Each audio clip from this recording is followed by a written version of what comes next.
Good morning, students. Today we are going to read sixth lesson of class 8th. The name of the book is Honeydew, and the name of the lesson is This is Jody's Fawn. Fawn का अर्थ होता है छौना या हिरण का छोटा बच्चा। इस कहानी में क्या होता है, आइए हम आगे पढ़ते हैं। बिफोर यू रीड, पढ़ने से पहले। Often, instead of rushing to a doctor to treat a small cut or burn, we find quick and effective cures using things available at home. प्राय हम देखते हैं कि बजाय डॉक्टर के पास पहुंचने के हम कोई भी घाव या कोई जलने वाली दुर्घटना हो तो उस घाव का इलाज करने के लिए, उसका प्रभावी और शीघ्र इलाज करने के लिए हम उन चीज़ों को ढूंढते हैं जो हमारे घर पे ही उपलब्ध हो जाए। Can you think of some such home remedies for, क्या आप जानते हैं कुछ घरेलू दवाइयों के बारे में? जैसे कि ए कट ऑन योर नी, अगर आपके घुटने पर कोई चोट लग जाए। A burn on your arm, अगर आपकी बाह कहीं से जल जाए। और ए बी स्टिंग, और यदि कोई मधुमक्खी आपको डंक मार दे। इन दिस स्टोरी, इस कहानी के अंदर, Jody's father has been bitten by a rattle snake. Jody के पिताजी को एक रेटल स्नैक, जिसे नाग कहते हैं, रेटल प्रजाति का सांप या नाग कहा जाता है, उस नाग के द्वारा काट लिया जाता है उन्हें। He quickly kills a doe, तो वो तुरंत एक हिरणी को मार डालता है। Uses its heart and liver to draw out the poison, और इस मरी हुई हिरणी का दिल और यकृत, लीवर निकाल करके उसके पिताजी का जहर हटाने के काम में लेते हैं। Jody wonders what will happen to the little fawn left without a mother, तो जोडी को बड़ा अचंभा होता है। वह सोचता है कि इस बच्चे की, हिरण के बच्चे की माँ को तो हमने मार डाला पिताजी के इलाज के लिए, और अब उस बिन माँ के बच्चे का क्या होगा, ये सोच करके वो चिंता करता है। आइए अब हम आगे पढ़ते हैं part first. Jody allowed his thoughts to drift back to the fawn. Jody बार बार अपने दिमाग में उन विचारों के बारे में सोच रहा था। इन विचारों में इसके बार बार वो हिरण का बच्चा आ रहा था। He could not keep out of his mind, वह इस बात को अपने दिमाग से बाहर नहीं निकाल पा रहा था। इन हिज ड्रीम्स, अपने सपनों में। इन हिज आर्म्स, वह अपनी बाहों में उठाए हुए।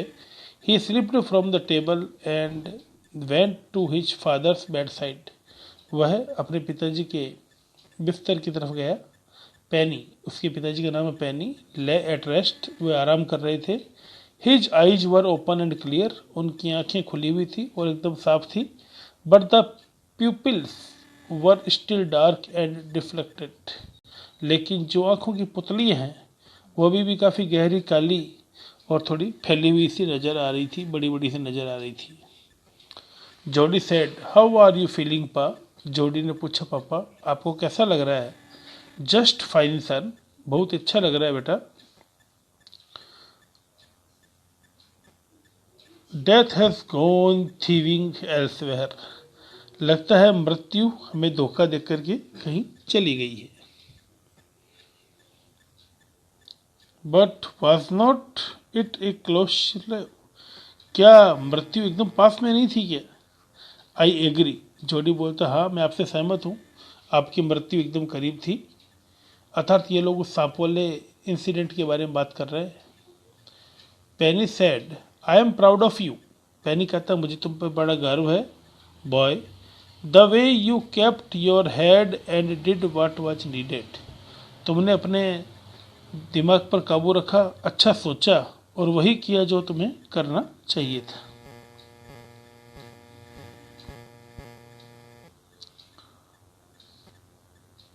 इतना वो पूछता है। अब वो अपने पिताजी से बोलता है पा, पिताजी बोलते हैं हाँ बेटा।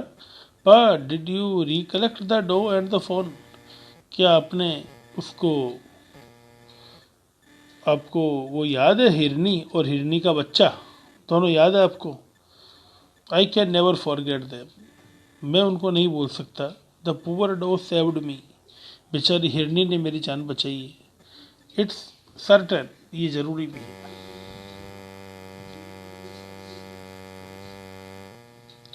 पर the fawn may be out there yet. पिताजी, वो जो हिरनी का बच्चा है वो अभी वहीं पर भी होगा।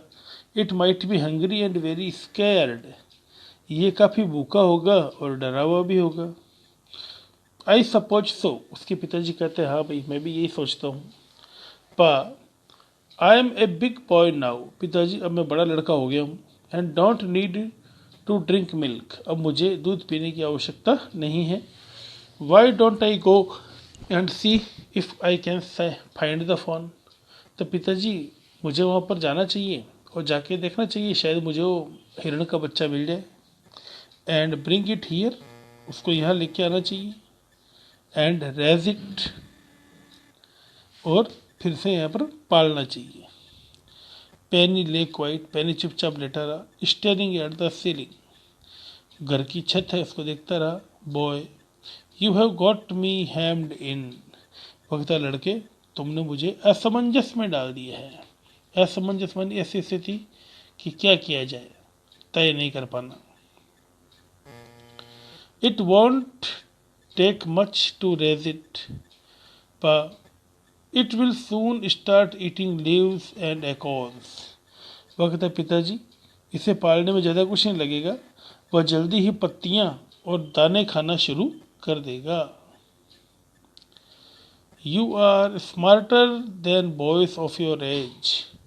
उसके पिताजी कहते हैं कि तुम अपनी उम्र के लड़कों से ज़्यादा समझदार दिखते हो।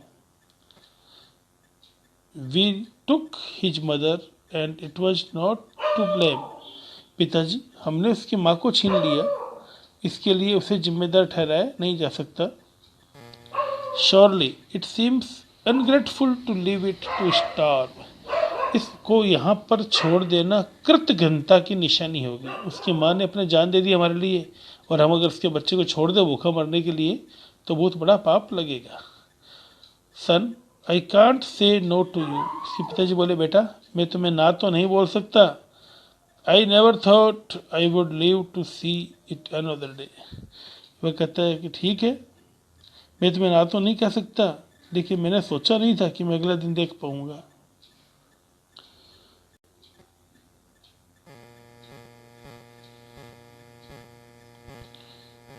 Can I go ride back with Millville and see if I can find it. अगर आप कहें तो मैं मैकविल के साथ सवारी करके जाऊं और देखूं वो मुझे मिल जाए। टेल योर माँ I said you can go. ठीक है, अपनी माँ को बता देना कि तुम्हें मैंने जाने की अनुमति दे दी है।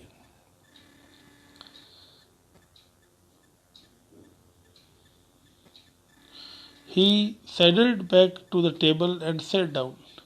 वह टेबल के पास आकर चुपचाप बैठ गया। His mother was pouring coffee for everyone. उसकी माँ प्रत्येक व्यक्ति के लिए कॉफ़ी डाल रही थी, कॉफ़ी तैयार की थी उन्होंने। ही सेड, माँ, pa says I can go bring back to the fawn. कि माँ, पिताजी कह रहे हैं कि मैं जा सकता हूँ और उस हिरणी के बच्चे को ला सकता हूँ। She held the coffee pot in mid air. उन्होंने कॉफ़ी के पोट को हवा ले रखा था हाथ के अंदर। उनके हाथ की केतली हाथ में ही रह गई। एंड और उन्होंने पूछा, व्हाट फोन? कौन सा वाला हिरण का बच्चा? The fawn belonging to the doe we killed. उस हिरणी का बच्चा माँ, जिसे हमने मार डाला। We use the doe's liver to draw out the poison and save pa. हमने उस हिरणी के लीवर से पिताजी का जहर निकाला था और पिताजी को बचाया। शी गैस्प्ड। माँ थोड़ी सी सकुचाई और बोली, वेल, फॉर पिटी सेक। ठीक है, दयावश। Pass as it would be ungrateful to leave it to starve. पिताजी कहते हैं कि उसको अगर वहाँ भूखे मरने के लिए छोड़ देंगे तो ये हमारे लिए अच्छा नहीं होगा, एहसान फरामोशी होगी। Doctor Wilson said. Doctor Wilson ने कहा, that's right ma'am, nothing in the world Kemps quite free. इस संसार में मुफ्त में कुछ भी नहीं मिलता। The boy is right and is dad is right. ये बच्चा भी सही कह रहा है, इसके पिताजी भी सही कह रहे हैं। Millville said he can ride back with me. Millville बोला ठीक है मेरे साथ जा सकता है। I will help him find it. मैं उसको इस मर्ग के बच्चे को ढूंढने में मदद करूंगा। She sat down and pot helplessly. उसने हताश होकर के उसकी माँ ने केतली नीचे रख दी। Well if you will give it your milk we have got nothing else to feed it. तो तुम्हें इसे अपने हिस्से का दूध देना होगा, हमारे पास उसे खिलाने के लिए कुछ भी नहीं है। मिलविल सैड, मिलविल बोला कम ऑन बॉयज, आओ लड़के, वी हैव गॉट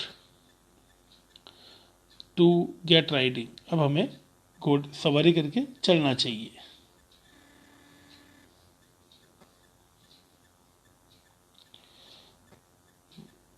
माँ Baxter asked anxiously you will not be gone long. माँ बैक्स्टर ने उत्सुकता से पूछा तुम ज़्यादा देर के लिए तो नहीं जाओगे। जोडी सैड, जोडी बोलता है I will be back before dinner for sure. मैं रात्रि के भोजन तक जरूर लौट आऊँगा। मिलविल माउंटेड हिज हॉर्स, अपने घोड़े पर मिलविल चढ़ जाता है। पुल्ड जोडी अप बिहाइंड हिम, और जोडी को अपने पीछे खींच करके बैठा लेता है। ही सेड टू मिलविल, वह मिलविल से कहता है do you think the fawn still there. क्या तुम सोचते हो मृग का बच्चा अभी भी वहीं होगा। Will you help me find him, क्या तुम उसे ढूंढने में मेरी मदद करोगे।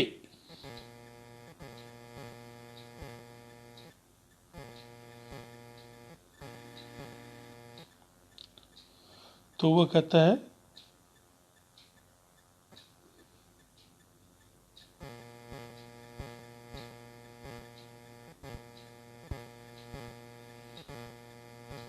We will find him if he is alive. अगर वो जिंदा होगा तो हम उसे जरूर ढूंढ लेंगे। The spots were in a line on a doe fawn passage, the spots are every which way। वो कहते हैं कि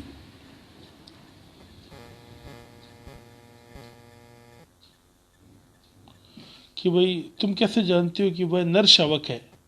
the spot were all in a line, क्योंकि जो पैरों के निशान होते हैं, शरीर के निशान, सभी एक पंक्ति में थे। और passage the spots are every which way, और प्रत्येक जो एक अलग अलग रूप से बिखरे होते हैं वो होते हैं मादा हिरण के निशान होते हैं। पार्ट 1 खत्म हो गया है। अगले वीडियो में हम पार्ट 2 को पढ़ेंगे। धन्यवाद।